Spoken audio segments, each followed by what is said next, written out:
আমার মনে হয় মানুষের জীবনযাপনের ধরন অনুযায়ী মানুষকে দুইটি শ্রেণীতে ভাগ করা যায়। প্রথম শ্রেণী হচ্ছে তারা যারা সবসময় অন্যকে খুশি করতে ব্যস্ত থাকে।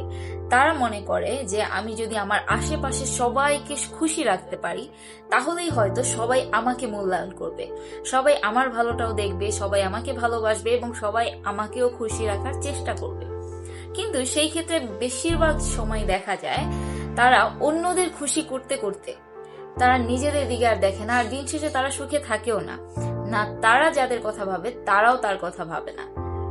আর দ্বিতীয় শ্রেণী হচ্ছে কে কিরকম থাকলো, কে তার নামে কি বললো সেই দিকে না তাকিয়ে তারা নিজেদের জীবনটা যাপন করে যায়।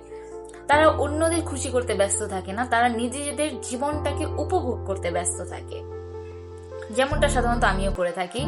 কিন্তু এখানে একটা কথা আছে, নিজের মতন থাকা বা নিজের জীবনটা উপভোগ করার মানে কিন্তু এই না যে আপনি চারপাশে যার ইচ্ছা তাকে ক্ষতি করে বেড়াবেন, যার ইচ্ছা তার নামে মুখের উপর কিছু একটা বলে দিবেন বা তার নামে সমালোচনা করবেন। না, নিজের জীবনটা নিজের মতন যাপন করা হচ্ছে অন্যের ক্ষতি না করে এবং অন্যের কথায় নিজেরও ক্ষতি না করে জীবন যাপন করা।